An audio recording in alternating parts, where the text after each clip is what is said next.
Graças a paz, queridos.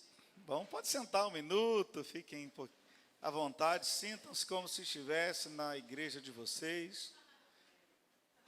Então, é assim que eu chego, todas as igrejas que têm ido agora, eu tenho que me sentir à vontade, senão eu fico nervoso aqui na frente. Mas essa igreja aqui é uma igreja que tem um profundo valor na minha história, Batista Nacional. Eu sou Batista Nacional há bem pouco tempo, e eu estou vendo aqui que a igreja vai comemorando 60 anos, e a CBN mesmo só vai comemorar 60 anos daqui a 3 anos ainda. Ou seja, é uma igreja madura, uma igreja extremamente relevante para a nossa história batista. Agora, eu tenho bem pouco tempo, pastor. Eu cheguei para a Convenção Batista em 2017, e eu tinha tanto problema. Eu era pastor de uma igreja, sou ainda pastor da mesma igreja, mas à época uma igreja independente. Nós tínhamos uma raiz na Convenção Batista Brasileira, mas nós estávamos independentes. E eu cheguei aqui cheio de problema na convenção. Inclusive, quando o presidente, então, na época, me recebeu, ele disse: Wellington, parece que você vai entrar para a convenção e entregar a igreja, dado o peso que eu estava tratando meu ministério. E eu cheguei aqui para um café da manhã, os cafés da nossa Ormiban aqui, e foi a primeira experiência minha com a Ormiban, como café da manhã, na nossa reunião da ordem, foi aqui. E aí tinha uma fila aqui para entrar para o café aqui atrás, e eu estava nessa fila com o pastor João Batista da IBCQ, Central de Queimados. E ele, pastorzão, apacentador, eu disse: pastor, eu preciso conversar com o senhor. Eu estou com vários problemas de ordem ministerial. Aí ele parou, olhou, olha para frente e para trás dessa fila. Todo mundo aqui tem um monte de problemas ministeriais. Falei: pronto, eu estou em casa.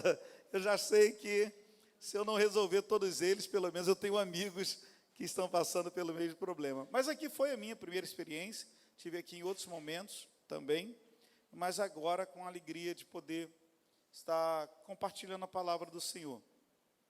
E aí assumimos a direção da nossa CBN, e eu estava conversando com o pastor ali antes do culto, perguntando como é que faz para resolver tanto problema, porque não é possível. Eu pensei que eu tinha problema antes, mas a gente vai descobrindo que a gente vai tendo problema no tempo todo, e a gente está aí servindo ao Senhor, pedindo conselhos a pessoas tão experientes e maduras como o nosso pastor, querido pastor Rafael.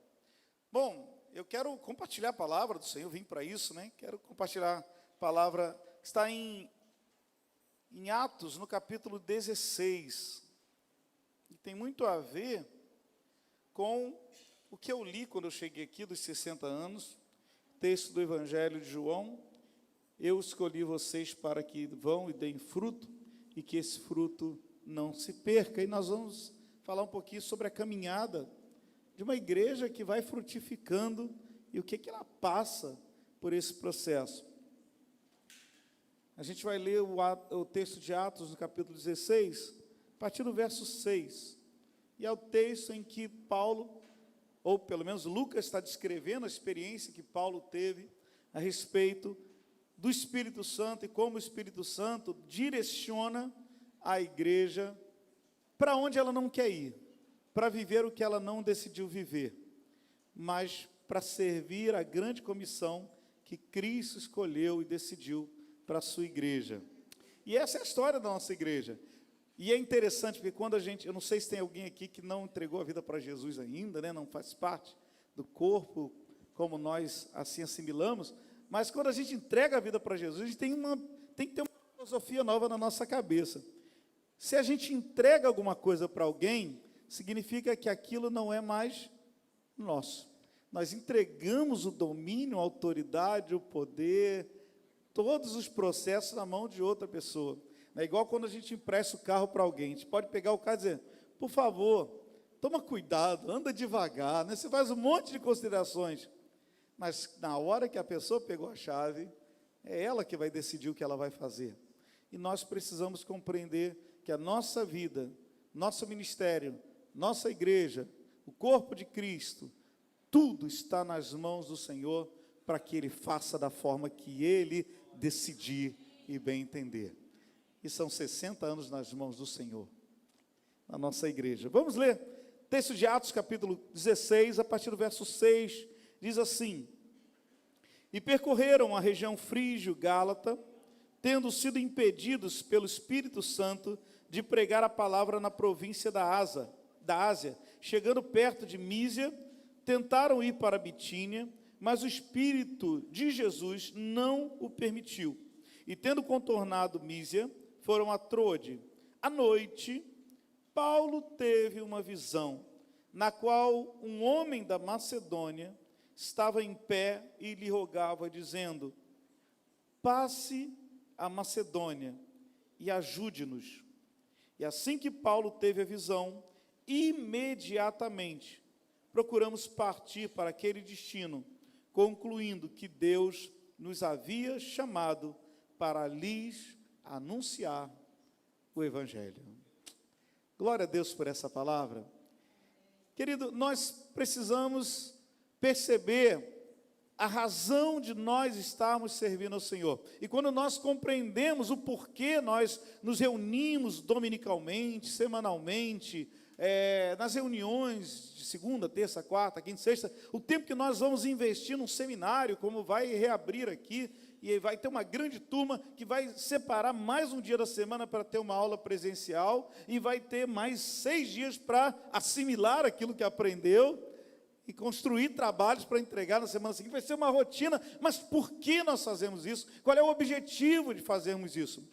Paulo, o apóstolo Paulo, antes da sua conversão, era um homem que tinha muito conhecimento, mas não tinha o compromisso com a vontade plena do Senhor para a sua vida. Ele não tinha entregado a vida para Jesus, ele não tinha compreendido o ministério de Jesus para a vida dele. E no momento em que ele entrega a vida para Jesus, Paulo talvez, em alguns pontos, ou pelo menos sob o ponto de vista de alguns teólogos, compreendeu a dinâmica do Evangelho de uma forma mais profunda do que os outros discípulos.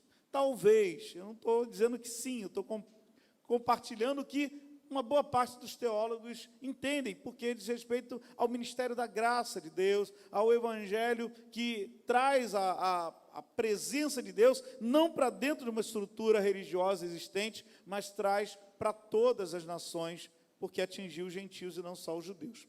E Paulo, então, ele começa a pregar esse Evangelho, ele começa a estudar, ele começa a se capacitar, ele começa a descobrir que ele não pode fazer absolutamente nada com o próprio conhecimento, com o próprio intelecto. Então Paulo vai buscar a presença do Espírito Santo. E a Bíblia diz que por um bom tempo, Paulo esteve completamente submisso, entregue nas mãos do Senhor, aprendendo, estudando, procurando compreender qual é a razão do seu ministério que Deus queria para a vida dele. E quando Paulo, então, começa o seu ministério, mais propriamente dito, quando ele está lá na igreja de Antioquia, e ele está lá trabalhando, e é uma coisa interessante, se você quer conhecer o mundo e pregar o Evangelho a todas as nações, então, tudo começa na igreja local. A gente nunca começa longe, a gente começa perto, a gente começa dentro, a gente começa aqui. Esse é o ambiente que nós pregamos, nós testemunhamos, nós vivemos a nossa vida cristã, para, nesse processo, o Espírito Santo, então, nos levar a outros lugares. Paulo, então, estava servindo a igreja, e por um bom tempo ele esteve ali, até que Deus começou a tocar o coração daquela igreja, para que alguns missionários fossem lançados a outros povos, a outras nações. Dentro desse grupo, Paulo vai estar inserido, ele vai fazer sua primeira viagem missionária, ele vai visitar a região da Galácia, vai implantar algumas igrejas, ele volta. E eu lembrei de uma coisa aqui, enquanto eu estou pregando, deixa eu fazer essa menção aqui. Eu tenho aqui, é a foto da minha esposa, eu já tinha esquecido de colocar aqui na frente, porque quando eu estou pregando, eu fico olhando para minha esposa, ela vai fazendo caras e bocas para saber se eu estou indo bem ou estou indo mal. Não sei se é assim que vocês pregam também, mas a esposa fica me medindo. Então, eu botei ela aqui para olhar para ela, para lembrar como é que eu estou. É desse jeito. Em qualquer lugar, eu acho que é a mesma coisa. Mas eu lembrei também de um detalhe, porque Paulo, ele queria muito visitar a Europa. Paulo queria, mas aquele momento, Paulo estava se organizando para visitar as igrejas, a região da Ásia Menor. Então, Paulo sai de Antioquia com um objetivo: eu quero chegar na Ásia, eu tenho que pregar, eu tenho que construir algumas visões de fé, eu tenho que trabalhar pelo Evangelho naquele lugar. E aí, Paulo, quando está indo para lá, sabe quando você quer ir para um lugar, alguma coisa, você nem ouviu Deus falar, mas alguma coisa não está batendo? Você não consegue, e começa a surgir na sua mente um sentimento de: por que eu não estou conseguindo? Eu estou tentando, não estou conseguindo. E Paulo, então, vai começar a orar. Por quê? Porque ele não podia fazer nada sem orientação do Espírito Santo. Se alguma coisa não estava bem, significa que o Espírito Santo precisava trazer a revelação da sua vontade para o ministério de Paulo. E aí, durante a noite, entre esse texto que nós lemos, Paulo vai ter uma visão. E a visão de Paulo era: vai à Macedônia, atravessa aí essa fronteira e ajuda, porque tem um povo lá que precisa de ouvir a palavra do Senhor. E aí eu me lembrei disso, porque por que eu pedi a foto da minha esposa? Porque eu tenho 23 anos de casado, esse ano em novembro eu faço 24, e minha esposa falou que a comemoração dos 25 anos de casado, ela quer ter um jantar romântico, à luz de vela, olhando para a estátua, para a Torre Eiffel. Então, eu preciso de oração. Eu preciso muito de oração, porque eu também preciso conhecer a Europa uma hora, né? Mas eu sou um homem que venho de uma carreira administrativa, estratégica, trabalho com marketing, e aí para me precaver, eu comprei uma torrezinha, para se tudo der errado, vai haver o jantar romântico e vai ter a vista da torre. Oi? Pode fazer um banner, né? A gente, olha, a experiência ajudando agora a construir a visão. Mas eu vou ter um dia a minha experiência com a Europa. Mas Paulo, agora, o Espírito Santo estava levando ele a pisar em solo europeu. Lógico que a gente chama assim agora, mas a construção ainda estava acontecendo de todo esse período antigo. Mas o Espírito Santo diz: passa para a Macedônia. E aí a gente vai entender que quando o Espírito Santo nos leva a alguns lugares, leva também a alguns lugares extremamente estratégicos. A gente precisa pensar que a nossa ideia de cristianismo, a nossa ideia de ministério, a nossa ideia de missão, ela é muito rasa. E por mais que nós sonhemos com alguma coisa, esses sonhos não vão ser comparáveis à plena, perfeita e agradável vontade do Senhor para a nossa vida. Por isso que o próprio Paulo vai dizer que nós precisamos renovar nossa mente para experimentar coisas tremendas e grandiosas, ou como Jeremias fala em Jeremias 33:3, clama a mim e responder-te-ei e anunciar-te-ei coisas grandes e ocultas que vocês não sabem, e nós não sabemos. A nossa mente é muito pequena, o nosso conhecimento é muito raso. Então nós mergulhamos na presença do Espírito Santo, nós nos submetemos a Ele, e Ele começa a mostrar coisas que os nossos olhos naturais nunca perceberiam. E aí, ele vai pegar caminho e vai para a Macedônia sem ter ideia do que vai acontecer. E eu quero dizer isso para você nessa manhã: se o Espírito Santo manda você fazer alguma coisa, não tente arquitetar um plano seu, porque fatalmente nós vamos para muito mais longe do que aquilo que ele projetou. Primeiro a gente tem que comprar a visão do Espírito Santo. A gente tem que se apaixonar pela visão do Espírito Santo. E nós, como uma igreja batista nacional, que nasceu submersa, nasceu cheia do poder do Espírito Santo, nós não podemos apagar essa chama dentro de nós. O intelectualismo não pode tomar o lugar da presença do Espírito Santo, mas nós precisamos pegar o Espírito Santo e abraçá-lo e dizer: Espírito Santo, tudo aquilo que eu tenho, eu não posso ir além se o Senhor não estiver dentro de mim, se não for os seus passos, se não for os seus olhos, se não for as suas mãos, eu não quero fazer absolutamente nada. Paulo vai para a Macedônia e aí começa essa história linda. E eu não posso demorar tanto, porque agora eu estou olhando minha esposa aqui, não sei nem quanto tempo eu tenho, mas eu fico olhando para ela, e ela na foto me recrimina. Ela está aqui, tá, gente?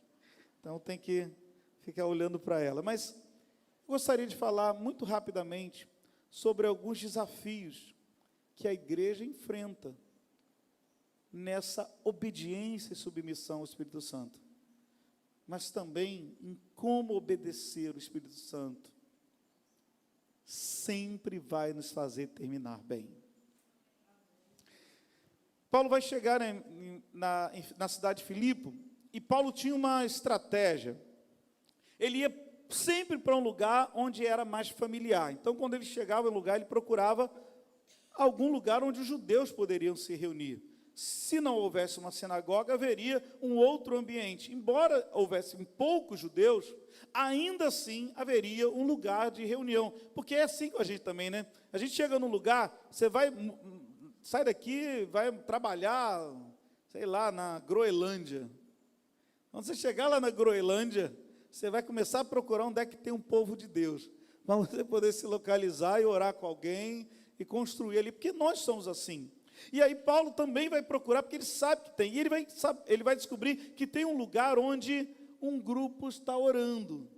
Era um lugar pronto para oração, as pessoas se reuniam ali, fora um pouco da cidade, à beira de um rio, era um lugar onde as pessoas se reuniam. Eu não sei se não tinha monte em Filipe, né? Porque crente gosta muito de monte, mas eles se reuniam perto do rio. E aí estavam lá perto do rio, e Paulo então vai até lá e começa a pregar o evangelho. E ele compartilha a palavra do Senhor, e ele vai chegar a uma mulher chamada Lídia, era uma mulher rica, próspera, uma mulher que tinha um comércio muito rentável de púrpura, e púrpura era um produto extremamente caro, que servia para tingimento e para outras coisas também. E essa mulher, então, era uma mulher com uma certa condição social favorável. Paulo não foi para encontrá-la, mas Deus, na sua infinita bondade, sabedoria e presciência, proveu na vida de Paulo um lugar onde ele pudesse ficar e alguém que pudesse lhe manter. Querido, nós precisamos entender isso. Quando chega lá, ela encontra Cristo e ela fala assim: olha, vocês vão ficar na minha casa. Vocês não vão passar na minha casa. Vocês vão ficar na minha casa. No caminho de obedecer à vontade de Deus, no caminho de se submeter ao Espírito Santo, você pode estar passando pelas maiores provas da sua vida, de alguma forma tremendamente maravilhosa. O Senhor vai prover meios para que o ministério vá adiante. O pastor estava falando ali comigo, me ensinou uma coisa valiosíssima ali atrás. Quando o projeto é de Deus, quando nós começamos, Deus vai provendo os meios para que aquela obra aconteça. E é o lema da nossa convenção: ninguém detém, porque é obra santa. Amém? E se a obra que Deus nos colocou, se a obra que o Espírito Santo nos direcionou, ela é do Senhor, ela é de Deus, ela é santa, não importa quais sejam os desafios, o Senhor vai prover em Cristo e vai sustentar você em todas as suas necessidades. Essa é a proposta do Senhor. Paulo então chega lá e conhece a primeira pessoa, o primeiro membro dessa igreja. Quando eu fui para Piabetá, eu pensei que isso aconteceria para mim imediatamente, que eu, quando estudei, entrei no seminário em 2003, pensei, vou tornar um pastor, e já eu estou pastoreando na Barra da Tijuca. Lê do engano. Meu primeiro ministério foi em Piabetá. Alguém conhece Piabetá? Eu? Quem? Conhece? Meus pêsames. Tem essa... Brincadeira à parte, Piabetá é um lugar lindo, eu pastoreio lá 16 anos, e foi o meu primeiro ministério, é o meu ministério até hoje, mas não é um lugar próspero, não é um lugar onde todas as pessoas têm uma condição muito boa de vida, mas Deus nunca nos deixou faltar absolutamente nada, porque o Senhor suprirá em Cristo todas as nossas necessidades. Primeira pessoa na vida de Paulo, poxa, olha como começou bem, na Europa, passou quantas igrejas a gente já abriu lá na Europa, pela Getsemane? Não? Vamos abrir uma, pastor, eu me candidato já a missionário, vamos para lá. Mas olha, primeiro ministério de Paulo na Europa, na cidade de Filipe, uma colônia romana, um lugar onde para sair de Roma para vários outros lugares importantes tinha que passar por lá. Paulo, primeiro membro da igreja, é um membro próspero, que mantém tudo. E Paulo, então, vai começar a trabalhar naquela cidade. E a Bíblia diz que ele vai agora, vai e volta, vai e volta, vai e volta. Só que Paulo vai começar também a enfrentar os primeiros problemas. Porque eu preciso dizer isso para você. Ainda que Cristo esteja suprindo todas as suas necessidades, em algum momento haverão necessidades. Em algum momento haverão dissabores. Em algum momento haverá perseguição. Em algum momento nós vamos precisar olhar para a nossa vida com Deus. E infelizmente nós vamos fazer aqueles questionamentos que todo crente faz. Será que Deus está nesse negócio?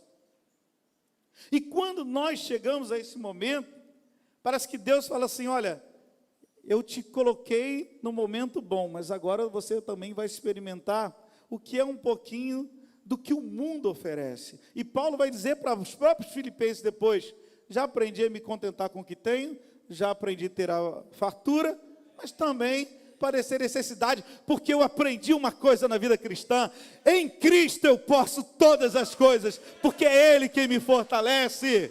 Aleluia por isso, glória ao nome do Senhor.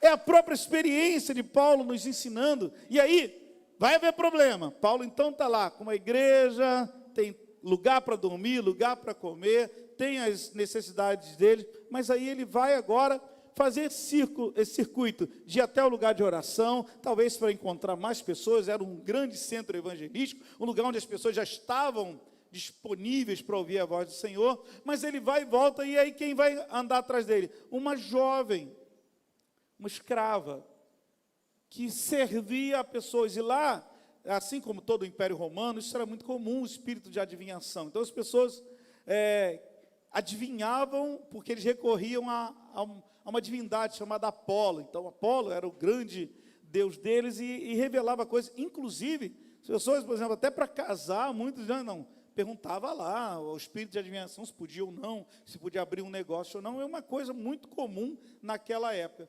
E aí, aquela escrava, ela ficava ali, só que aquilo valia dinheiro. Por quê? Porque isso tinha um custo. O único lugar que você pode vir ouvir uma palavra de Deus, ouvir uma palavra salvadora, é a igreja do Senhor. Ela não cobra nada. Mas qualquer outra estrutura tem um peso, tem uma carga. E aí lá, Paulo vai andando, vai e volta para esse lugar de oração, e alguns dias, pelo menos, essa menina vai atrás dele e vai dizer, olha, eles são profetas do Deus Altíssimo, ouçam eles falam em nome do Deus Altíssimo. Só que essa expressão Deus Altíssimo está traduzida para a gente, não necessariamente está se referindo à nossa visão de divindade, mas à divindade deles, porque ela também, hipoteticamente, servia a um Deus Altíssimo, que era nessa condição Apolo. E aí, ele vai andando, ouçam eles têm o que falar, eles sabem o que estão dizendo. E aquilo começa a incomodar Paulo, ao ponto que em algum momento Paulo vai dizer, você está falando de uma divindade que você não conhece, você está servindo uma divindade que você não conhece, mas olha a palavra que Paulo vai dizer para ela, está lá no versículo 18 de Atos 16, isso se repetiu por muitos dias, então Paulo, já indignado, voltando-se, disse ao Espírito, em nome de Jesus Cristo, eu ordeno que você saia dela. Não é no nome da sua divindade, não é o nome daquilo que você acha que é uma divindade. Paulo agora vai mostrar o poder que há no nome de Jesus, o único nome que é sobre todo nome, o único nome que ao dizer esse nome todo joelho se dobrará, e um dia nós cremos em Cristo, que toda a língua há de confessar o nome de Jesus. Aquela mulher, ela é surpreendida, mas o espírito que está nela é repreendido. E naquele momento ela encontra com a única verdade que podia libertá-la, que era o nome de Jesus.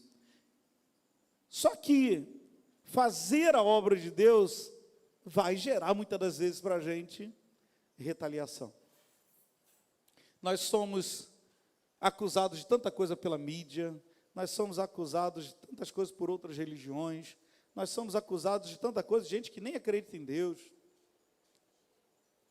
Infelizmente, nós somos acusados de algumas coisas entre a gente mesmo, às vezes, né, de igreja para igreja, e isso gera uma complicação. Infelizmente, mas nesse momento aqui, Paulo vai se deparar com o primeiro desafio grande da igreja para nos ensinar isso, que é uma luta contra a espiritualidade demoníaca. Paulo vai se defrontar com poderes malignos. Querido, a igreja, ela não vai só evangelizar e ganhar pessoas prósperas. A igreja também vai, no processo de evangelização, encarar situações espirituais terrivelmente complicadas. E haverá necessidade de libertação. Lembra quando Jesus estava pregando, e aí trouxeram a ele um homem que estava possesso de um espírito imundo, e disse assim: o que você quer comigo? Ou seja, eu governo isso aqui tudo eu tenho dominado por muito tempo, por que você chegou agora para me incomodar? E essa é a grande verdade do Evangelho, que quando a igreja do Senhor chega, ela pode dizer: agora Jesus está reinando nesse lugar, o povo do Senhor está aqui, e é assim que João Batista pregava: é chegado o reino de Deus. O reino de Deus chegou em Filipe, o reino de Deus chegou para aquela mulher que estava aprisionada por poderes malignos, mas nem sempre as pessoas que estão do lado de fora vão chegar a esse reino com bons olhos. E agora Paulo vai passar, o primeiro problema foi enfrentar uma estrutura espiritual, agora ele vai enfrentar uma estrutura social, porque os homens que aprisionavam essa mulher ganhavam muito dinheiro, e onde o reino de Deus não está, há uma profunda injustiça social. Alguns ganhavam muito, mantendo ela escrava. O reino de Deus chegou para quebrar isso. Só que quem ganhava muito ficou extremamente ofendido. E aí vão pegar Paulo, e a Bíblia vai dizer que quando os donos da jovem, os donos da jovem, as pessoas eram donas de pessoas, viram que se havia desfeito a esperança do lucro, agarraram Paulo e Silas e os arrastaram para a praça, à presença das autoridades, e levando aos magistrados, disseram: esses homens, sendo judeus, perturbam a nossa cidade, propagando costumes que não podemos aceitar, nem práticas, porque somos romanos. A questão era a prática? A questão era o costume? A questão era o dinheiro. Enfrentar um sistema tirano que não preza pela humanidade, pela liberdade. A igreja precisa ser também uma voz profética, uma voz que, como acontecia em todo o velho Israel, a Bíblia dizia, a Bíblia diz, não dizia, mas era o contexto da época, porque tinha um contexto monárquico, que quando o justo governa, o povo se alegra. E ele está dizendo não de uma justiça do justificado, mas de uma justiça de equilíbrio, de equidade, onde alguém preza por todo o reino, sem levar em conta quem é quem, mas todos têm o mesmo direito. E agora, a gente está vendo um sistema completamente deturpado, desequilibrado, e a voz profética se levanta para dizer: não, o reino de Deus chegou, e o reino de Deus chegou para mudar todas as coisas, não é para simplesmente que todos se tornem crentes, mas o cristianismo mudou a história da humanidade. Nós tínhamos uma humanidade antes do Evangelho, nós temos uma outra humanidade depois do Evangelho. Todo mundo é cristão, não, mas o mundo é profundamente cristianizado. O cristianismo mudou muita coisa. e tem transformado muita coisa. E eu não quero dizer de pessoas que têm usado o cristianismo para deturpar, porque tem muita gente de má fé. Mas toda vez que chegam homens e mulheres como os membros da Igreja Batista Getsemane, quando chegam homens e mulheres comprometidos com a palavra do Senhor, o reino de Deus está chegando.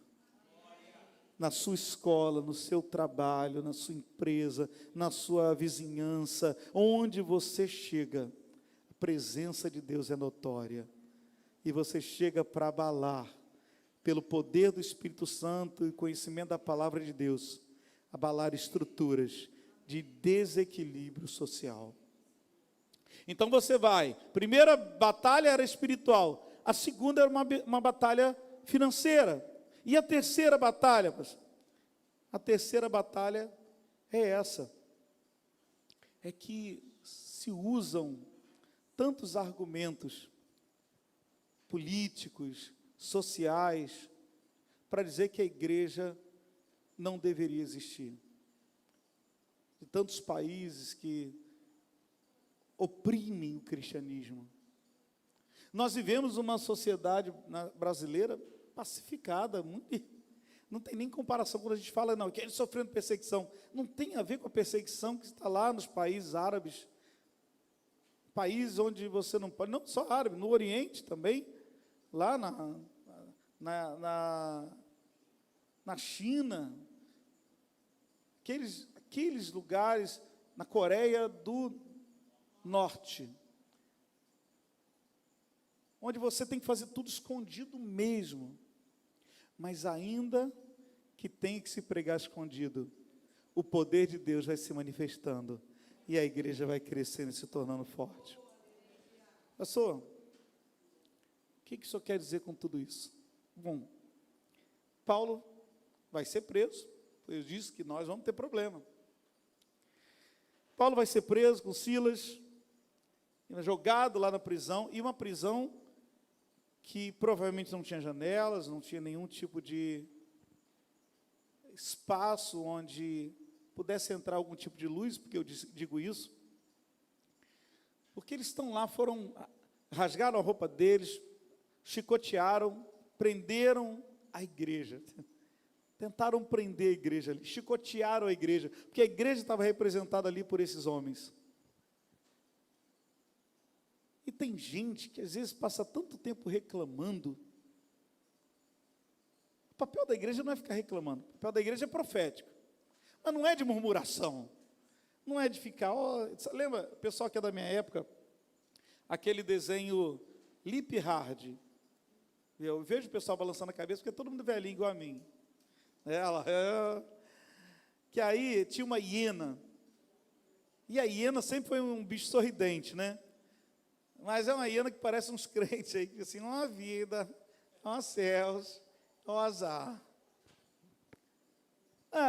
Paulo não está assim lá não. Paulo, quer saber, estamos aqui, alguma coisa vai acontecer, sabe por quê? Porque foi o Espírito Santo que nos trouxe até aqui. E se o Espírito Santo nos trouxe aqui, alguma coisa tem que acontecer. Alguma coisa vai acontecer, porque eu sirvo ao Deus vivo, eu sirvo ao Deus vivo, ao Deus Altíssimo. Aquilo que aquela mulher não sabia quem era, eu sei quem é, eu sirvo a Jesus de Nazaré. E aí, são lá quietinho. Crente não tem nada para fazer, tem que fazer o quê? Não tinha luz para ler, também não tinha o que se ler. Não tinha WhatsApp, né, para poder olhar o Instagram, não tinha nada, não tinha celular. Os caras começaram a cantar.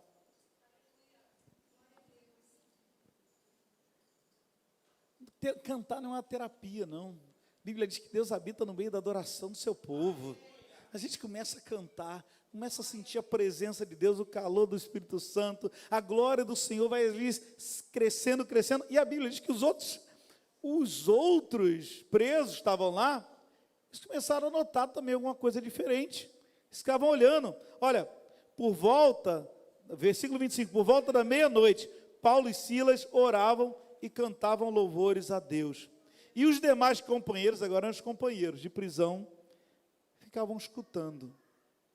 Eu não sei qual eram as músicas que eles cantavam, Mas nós cantamos aqui de manhã agora a última canção. Quem dera não fosse essa. Eu acho que se um dia eu estiver preso, eu vou cantar um negócio desse. Pois não há barreiras para aquele revestido do poder, e vem de Deus. Olha só, olha o poder. Se você está revestido do poder e você veio do Senhor, no Senhor, para o Senhor, as mais altas barreiras você vai transpor. A glória do Senhor começa a se manifestar ali. E aí começa a haver um terremoto naquele lugar. E as cadeias vão se quebrar. Porque onde o reino de Deus chegar, não importa quais sejam as perseguições, qual seja a dor, o lamento, a guerra, a tribulação, a angústia, a palavra do Senhor diz que quem vai nos separar do amor de Deus que está em Jesus Cristo? Nem altura, nem profundidade, nem principado, nem potestade, nem poderes desse mundo, nada.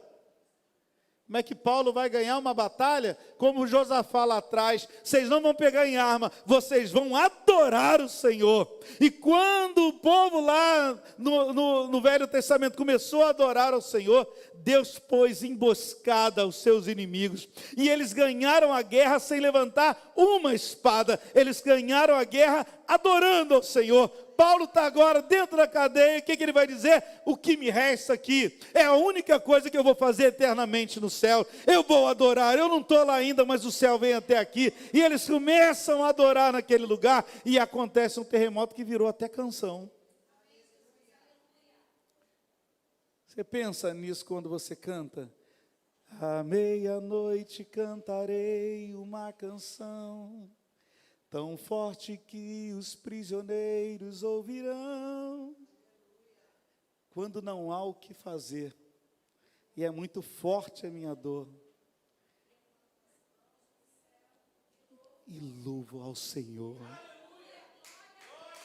Louvo ao Senhor, porque nós vencemos as nossas batalhas adorando ao único que deve ser adorado. Glória ao nome do Senhor. Aquilo se rompe.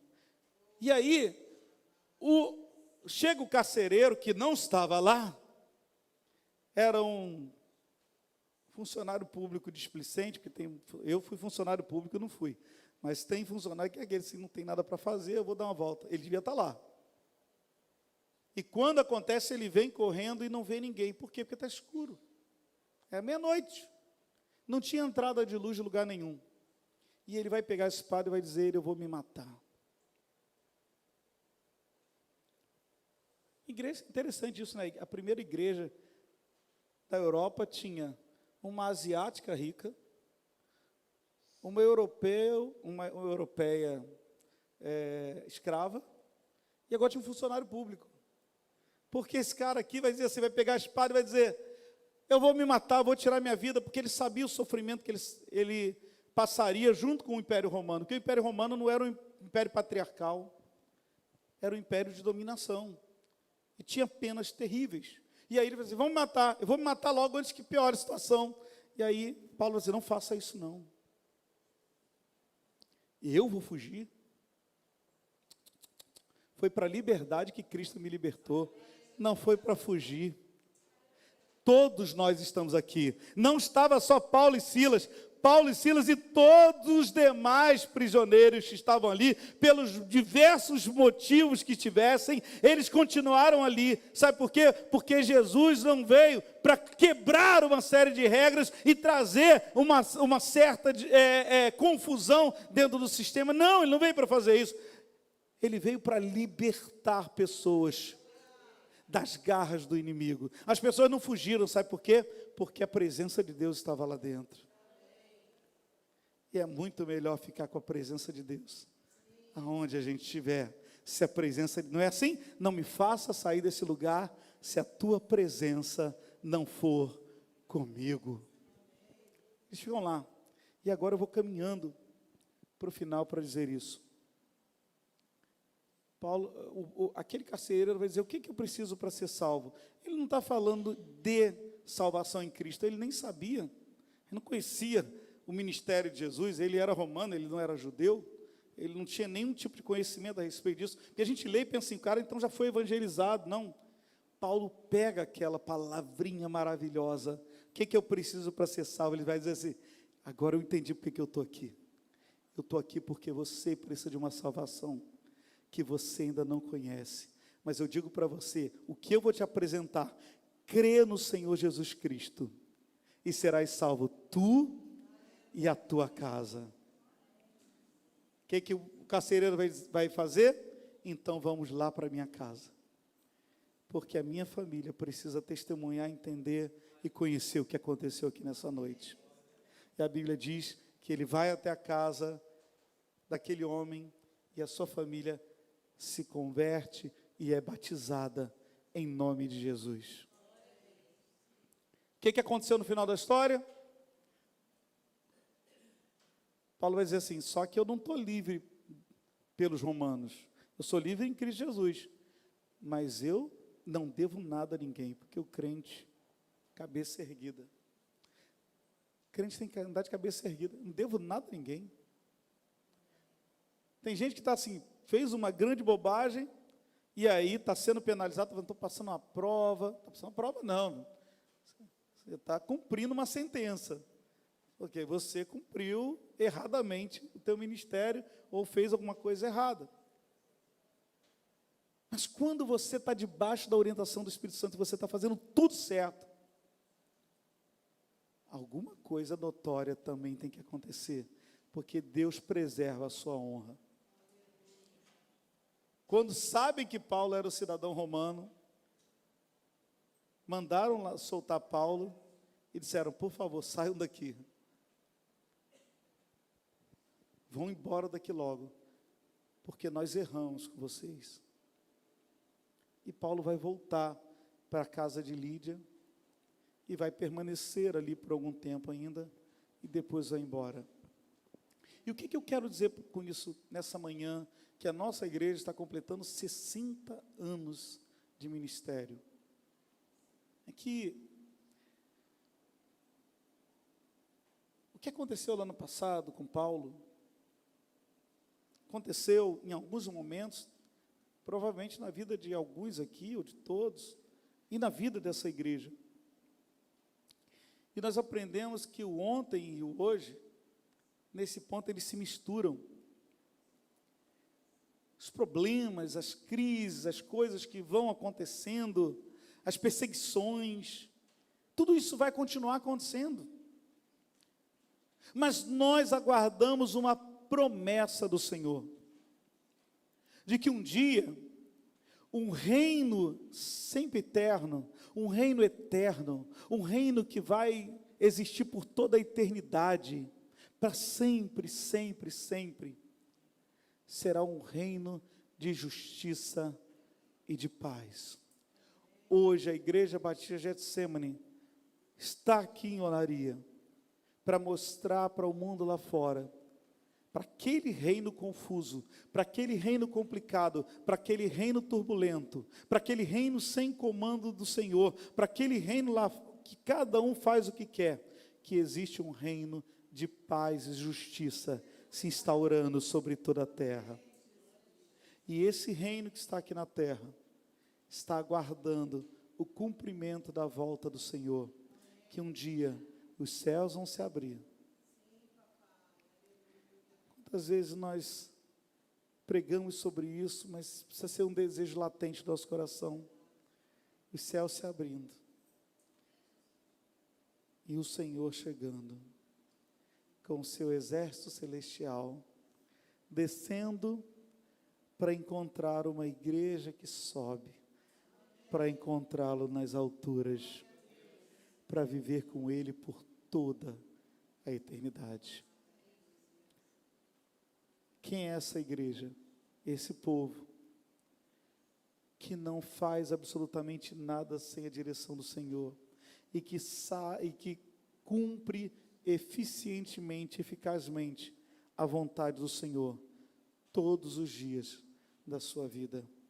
E nós louvamos ao Senhor, porque essa igreja completa 60 anos, dando frutos e frutos que permanecem para sempre. Quando Paulo sai dali, isso é mais ou menos o ano 52, é a última informação. Ele volta, vai fazer a terceira viagem, na quarta ele vai para Roma, é preso, e lá de Roma ele escreve uma carta para essa igreja. E para essa igreja foi só elogios. Foi uma das cartas mais felizes, mais alegres. Qual a carta que Deus tem escrito para a nossa vida hoje? Que conta a nossa história. Eu creio e me alegro de saber que essa igreja, uma referência para a nossa convenção e para o povo de Deus na terra, tem sido uma igreja fiel e discipuladora, comprometida com a palavra do Senhor, com o reino de Deus e com a evangelização de toda a nossa terra.